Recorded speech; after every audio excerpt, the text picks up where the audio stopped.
when wealthy businessman David Richardson found himself tied up in the trunk of an abandoned car in a junkyard, left to die by his own business partner. He never expected his salvation to come from a homeless child who looked exactly like the daughter he'd lost in a car accident 2 years earlier, down to the same crescent-shaped scar above her right eyebrow. Before we dive in, make sure to subscribe, give this video a like, and tell us in the comments where in the world you're tuning in from. Now let's begin. The frost-covered dawn settled over the maze of rusted vehicles as David struggled against the industrial tape binding his wrists. His ribs screamed with each breath. Dried blood crusted on his temple where they'd struck him. He'd been Raymond's partner for 15 years, built their tech company from nothing into a $100 million empire. But when David refused to sell his shares to the international conglomerate Raymond had secretly been courting, his partner had decided elimination was easier than negotiation. The empty parking garage, the blow from behind, fragments of conversation about money and getting rid of problems. It all led to this metal coffin in the middle of nowhere. "Help!" he croaked through his parched throat, but only the cawing of ravens answered. The sky had brightened twice since they dumped him here. His water was gone, his strength fading. At 52, David had survived corporate takeovers, market crashes, even his wife's death from cancer 8 years ago. But he'd never recovered from losing Emma. The 11-year-old had been his everything after Sarah passed, his reason for building the business, for getting up each morning. The night she died, they'd been driving home from her school play in the rain when a truck ran a red light. The sedan had flipped, crashed through the bridge guardrail, and plunged into the river below. David survived with broken bones and internal bleeding. Emma's body was never found, swept away by the current according to the police. The only proof she'd been in that car was her silver star necklace, found tangled in her seatbelt, the chain broken from the impact. The sound of clanging metal made him freeze. Footsteps approached. Light, careful steps. Through the gap in the trunk, a small figure appeared. David's heart nearly stopped. The girl couldn't have been more than 12, with tangled brown hair and clothes that had seen too many nights on the street. But it was her face that made him question his sanity. The same almond-shaped eyes, the same delicate features, the same crescent-shaped scar above her right eyebrow that Emma had gotten falling off her bike at 7. "Please," he whispered, afraid any sudden movement might scare her away. "Help me." The child studied him with eyes far too old for her face, the kind of wariness that comes from surviving on the streets. "Bad men did this?" she asked in a voice that sounded exactly like Emma's had at that age. When David nodded, she began working at the knots with surprising skill. "My grandmother taught me about ropes," she explained, "for when we need them strong, or when we need them loose." As she freed his hands, David stared at her face in the growing daylight. It was impossible, yet undeniable. "What's your name?" he managed as she helped him crawl from the trunk. "Don't tell strangers my name," she replied, echoing lessons learned on the street. "My grandmother's smart about staying safe."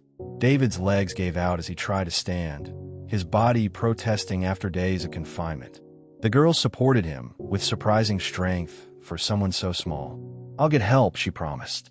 "There's a road nearby." "Wait," David called as she turned to leave. "How can I find you again?" She hesitated, looking back with Emma's exact expression of careful consideration. "Sometimes I come here. Grandma needs things from the scraps." The distant rumble of a truck engine made her tense like a wild animal. "I'll bring help," she said firmly, then vanished between the rusted hulks with the fluid grace of someone who'd learned to be invisible. True to her word, 2 truckers appeared within minutes, summoned by a desperate child on the roadside. As the paramedics loaded David into the ambulance, he kept asking about the girl. "She was gone when we got there," one trucker said. "Just you and a lot of old cars." But David knew what he'd seen. The question was whether his mind could accept what his heart already believed. 3 days later, discharged from the hospital with his ribs taped and his temples stitched, David began his search. He drove through the neighborhood surrounding the junkyard, showing Emma's photo to anyone who would listen.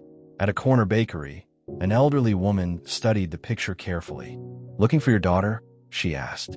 When David nodded, she leaned closer. "A lot of kids around here nobody looks for, and some that maybe somebody should stop looking for, if you know what I mean." Her warning was clear. He was a wealthy stranger asking questions about children. Dangerous territory. But David persisted. He returned to the junkyard every day, leaving food and water in different spots. The packages always disappeared, though he never saw who took them. On the fourth day, he spotted movement behind a grocery store, a small figure sorting through industrial dumpsters with practiced efficiency.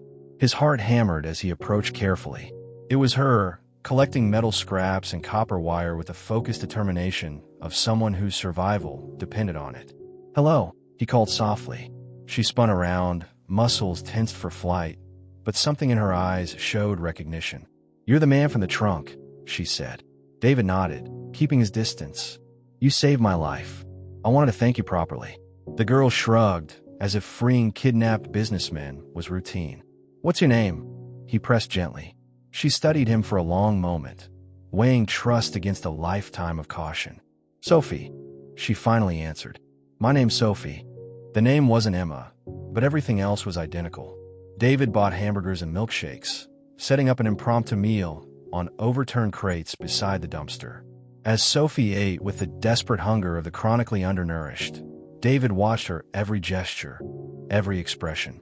The way she tilted her head when thinking, the dimple in her left cheek when she smiled, the precise way she folded her napkin. It was like watching Emma brought back to life. "Why were those men trying to hurt you?" Sophie asked between bites. "Bad people wanted something I wouldn't give them," David answered simply. Sophie nodded sagely. "Grandma says there's good people and bad people in the world. The bad ones take what they want." Her casual acceptance of such harsh truths broke David's heart. No child should have to understand the world that way. When an elderly woman appeared around the corner, David understood Sophie hadn't been wandering alone. The woman moved with dignity despite her worn clothing, her silver hair braided neatly, her eyes sharp with intelligence and caution. "This is my grandmother, Rose," Sophie said, jumping up. "I told her about you." Rose approached slowly, studying David with the wariness of someone who'd learned not to trust easily. "Sophie says you were hurt, that you gave her food," she said, her voice steady despite her obvious poverty. "That's kind, but we don't need charity." David stood respectfully. "It's not charity, ma'am. Sophie saved my life. I'm David Richardson." He extended his hand, which Rose accepted after a moment's hesitation. Her hands were calloused from hard work, but her grip was firm. "Rose Miller," she replied, "and we take care of ourselves." The pride in her voice was unmistakable, even as David could see the evidence of their struggles. Sophie's thin frame, their patched clothing, the careful way they rationed, even donated food. "I'd like to help," David said carefully. "Not as charity, but because of what Sophie did for me." Rose's eyes narrowed. "Rich men don't usually help people like us unless they want something." "What is it you want, Mr. Richardson?" The directness of the question caught David off guard. He couldn't tell her the truth, that he believed Sophie was his daughter, that her face haunted his dreams, that helping her felt like a second chance he didn't deserve. "She reminds me of someone I lost," he said instead. "Someone very precious." Weeks passed before Rose agreed to let David help them find a small apartment. Sophie started school for the first time she could remember, her sharp mind quickly catching up despite the gaps in her education. David visited regularly, always bringing small gifts that Rose's pride could accept. Books for Sophie, plans for their tiny balcony, household items he claimed he didn't need. Gradually, trust replaced suspicion. It was on a quiet Saturday afternoon, as David sat reading with Sophie in their little living room, that she mentioned the dreams. "Sometimes I dream about water," she said, looking up from her book. "Lots of water, and someone calling my name. But it's not Sophie they're calling." David's blood chilled. "What name do you hear?" Sophie frowned, concentrating. "I can't remember when I wake up. It's like trying to hold on to clouds."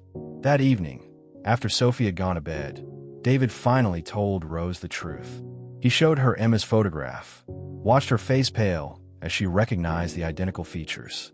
"Found her by the river 2 years ago," Rose whispered, her hands trembling as she held the picture. "After that terrible storm, she was unconscious, hurt, didn't remember anything when she woke up. No name, no family, nothing. The clinic said head trauma could cause that kind of amnesia. The accident was during a storm," David said quietly.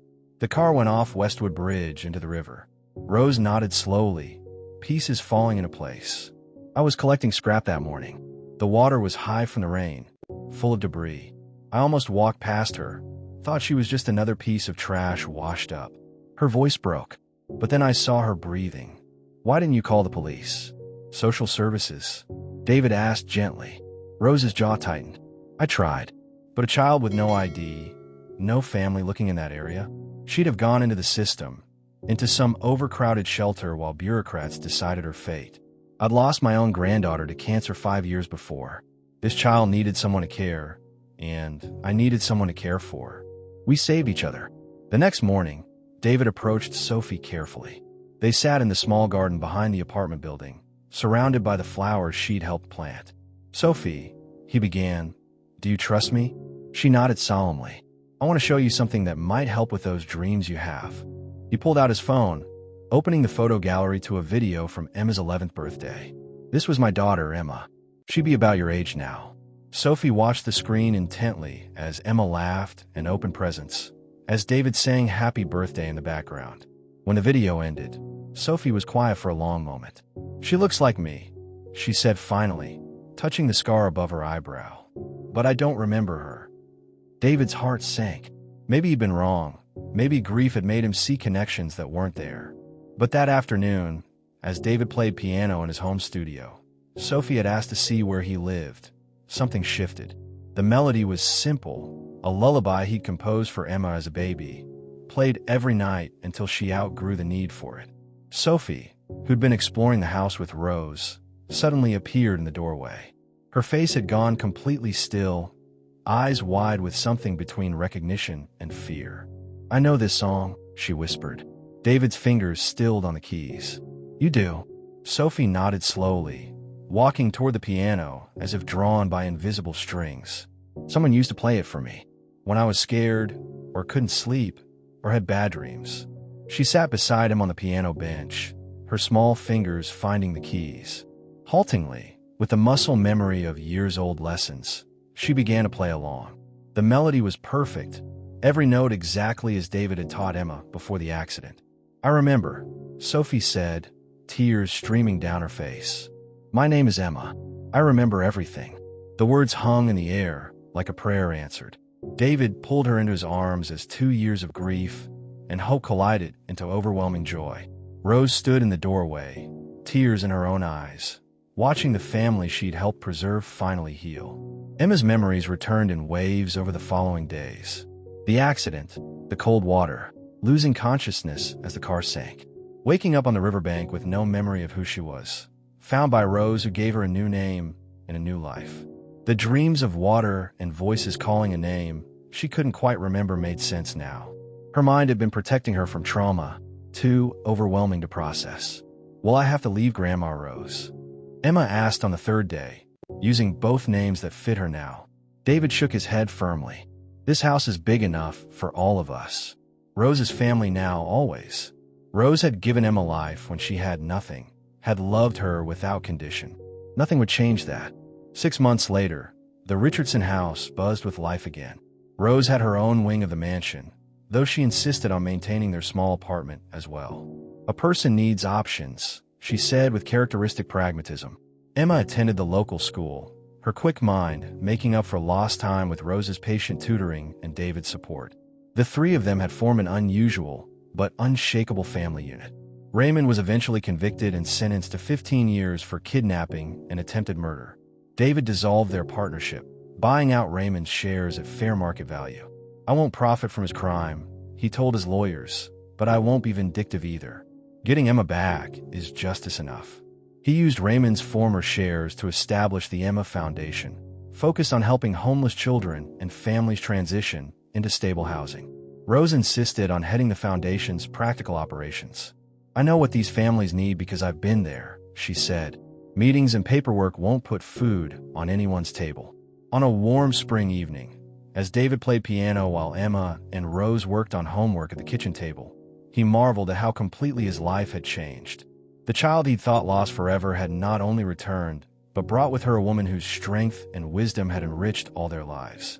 Emma would always carry both identities now.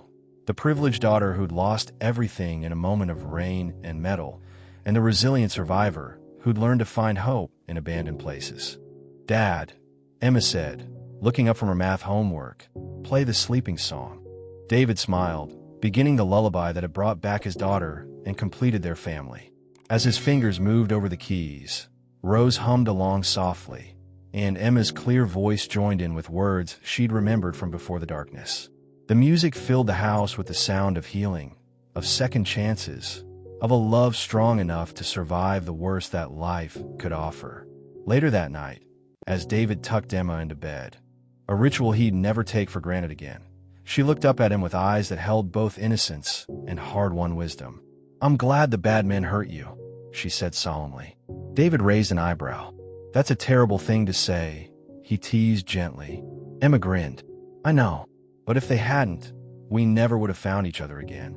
And Grandma Rose wouldn't have found her new family either." David kissed her forehead, right over the crescent-shaped scar that had first caught his attention in that junkyard. "You're right," he admitted. "Sometimes the worst things that happen to us lead to the best things we never knew we needed." As he turned off the light, Emma's voice followed him to the door. "Good night, Dad. I love you." The words he'd thought he'd never hear again were sweeter than any lullaby. Standing in the hallway, David looked back at Rose's room, where soft lights still glowed as she read before bed. The woman who'd saved his daughter when he couldn't, who'd loved her without expecting anything in return, who'd become the grandmother Emma needed and the family anchor they all depended on. Tomorrow would bring new challenges. Emma still had nightmares sometimes. Rose still struggled with accepting help, and David still fought the fear that this happiness might be as fragile as it was precious.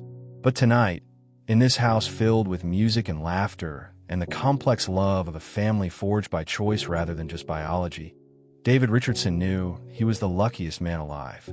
He'd lost everything and found it again, along with something he never knew was missing. In saving him from that trunk, a homeless child had given him back not just his daughter, but his faith that even in the darkest moments, love finds a way to bring its own back home. The grandfather clock in the hallway chimed midnight, marking another day in their new life together. Upstairs, Emma slept peacefully, her breathing steady and calm. Down the hall, Rose had finally turned off her reading light. And in his own room, David Richardson fell asleep to the sound of his daughter's laughter echoing in his memory, grateful beyond words for the miracle of second chances and the stranger who turned out to be family all along. If this story of loss, hope, and unexpected family touched your heart, hit that like button to help more people discover these powerful tales of human resilience. Subscribe to our channel and ring the notification bell so you never miss another story that proves love always finds a way. Your support helps us continue sharing these life-changing narratives that remind us miracles can happen when we least expect them. See you in the next video.